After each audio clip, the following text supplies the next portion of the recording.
This is the Road Warrior. Let's talk VHS. After the 1979 film Mad Max was a huge international success, making more than $100 million worldwide, becoming the most successful independent movie of all time, director George Miller was offered many Hollywood movies. While working for the novelization for the movie Mad Max with writer Terry Hayes, he decided to go back to the world of Mad Max instead. He knew that now he could make a bigger movie with a bigger budget and have more control and freedom. He was inspired by the films of Akira Kurosawa and spaghetti westerns. The movie was shot at an old mining place called Broken Hill in South Australia. The location was so remote actually that it took days for the production team to get dailies. At the time, it was the most expensive Australian production. Mel Gibson, who played Mad Max Rockenstansky in the original classic, came back to reprise his laconic and stoic role. Director Miller said that it was actually Gibson's idea to make the character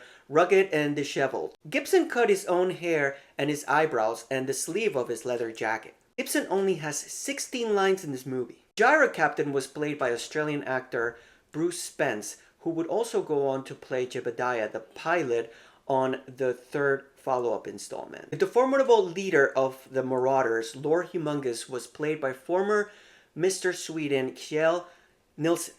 Actor Vernon Wells plays Wes, Humongous Mohawk, most feared member of the bikers. He would come back to play a parody of the character on the 1985 movie Weird Science. The dog that they used as Mad Max's companion, just named Dog, was a rescue dog from a shelter. One of the crew members actually adopted the dog, saving the dog from euthanasia.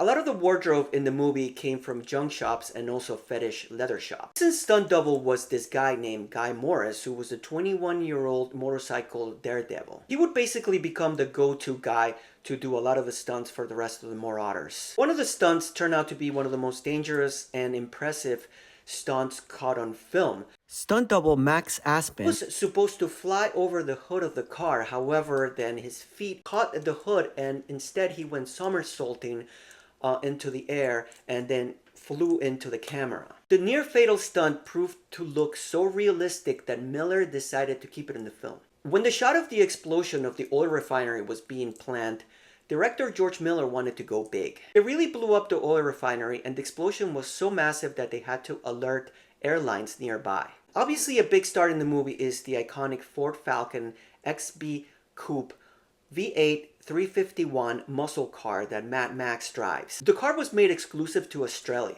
After Mad Max was wrapped in 1979, all of the cars in the movie were said to be destroyed. A crew member, however, thought that the car was too good to be destroyed and kept it. When the sequel was being planned, they got the car again and refurbished it and used it for interior shots. The car is still around, restored, and kept in the Cars of the Stars Motor Museum in England. For the sequel, they modified and built another car, but that one was destroyed, as you can see in the movie. Once upon a time, you were able to still see the wreckage in Broken Hill, but they took away all the parts because of many thefts. George Miller brought back composer Brian May, who had composed the score for the original Mad Max movie. No, not that Brian May, not the electrifying guitarist of Queen. This is an Australian composer who worked perfectly to add a neo-spaghetti western feel to the film. Mad Max 2 was released in Australia December 24th, 1981. The movie was renamed The Road Warrior for America by distributor Warner Brothers because even though the original Mad Max was a big international success,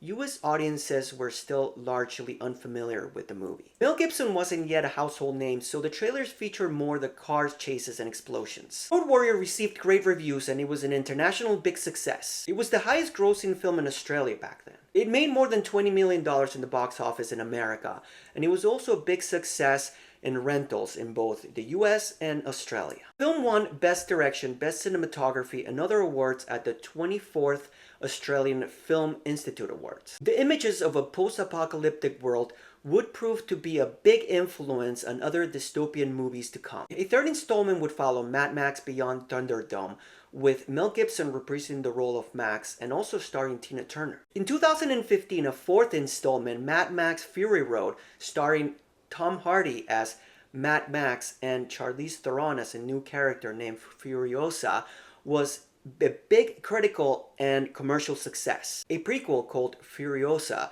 a Mad Max saga starring Anna Taylor-Joy and Chris Hemsworth, is set to be released May 24th, 2024.